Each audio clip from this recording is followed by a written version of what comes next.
Big boss season 9 ఈరోజైతే 5th episode రానే వచ్చింది. ఈరోజు ఎపిసోడ్లో అసలు ఏం జరిగింది, మెయిన్ పాయింట్స్ ఏంటి?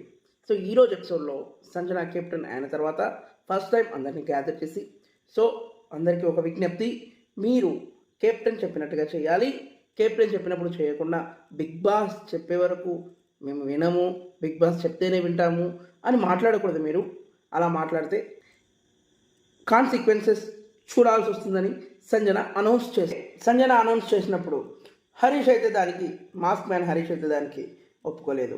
మీరు లేడీ హిట్లర్ లాగా అలా మాట్లాడితే అయితే నేనైతే ఖచ్చితంగా దాన్ని నేను వినను అన్నట్టుగా మాట్లాడారు. ఇక్కడ చూసినట్టయితే కొంచెం కామన్ మ్యాన్స్ ఓవర్గా చేస్తున్నారు అని అయితే అనిపిస్తుంది. ఇదొక విషయం. ఇంకో విషయానికి వస్తే మనకు పవన్ సోల్జర్ పవన్ కాదు సోల్జర్ అనొద్దు, ఎందుకంటే ఆయన ఇప్పుడు బిగ్ బాస్లో ఒక కంటెస్టెంట్ కదా, అతను చాలా ఓవర్ చేస్తున్నాడు అనిపిస్తుంది.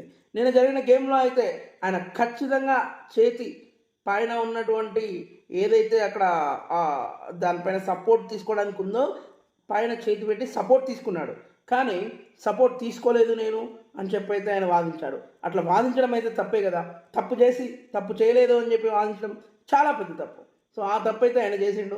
అదే రకంగా ఈరోజు సంజన అనౌన్స్మెంట్ చేస్తున్నప్పుడు హరీష్ రియాక్ట్ అవుతున్నప్పుడు అప్పుడు అన్న ఫీల్ అయిపోయాడు అని చెప్పి కౌంటర్ వేసి, దాంతోపాటుగా ఎందుకు ఆల్రెడీ హౌస్లో ఓనర్స్ అందరం సెటిల్ అయిపోయాం, ఇప్పుడు సంజన వచ్చి ఎందుకు చెప్తుంది, ఆమె చెప్పినట్టుగా మనం ఎందుకు వినాలి, ఆమె పెత్తనం ఏంటి మన పైన అని చెప్పైతే కొంచెం ఓవర్గా మాట్లాడినట్టయితే అనిపించింది.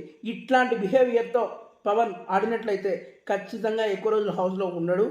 పవన్ గుర్తుపెట్టుకో, నువ్వు సెలబ్రిటీ కాదు, నువ్వు ఒక సోల్జర్ అని చెప్పి వచ్చినావు, కామన్ మ్యాన్గా వచ్చినావు, కామన్ మ్యాన్ లాగానే ఆడవు. అంతే తప్పించి ఓవర్ యాక్షన్ చేస్తూ ఉంటే కనుక ఖచ్చితంగా జనాలు చూస్తున్నారు, నువ్వైతే బయటకు వచ్చేస్తావు. ఇది మ్యాటర్.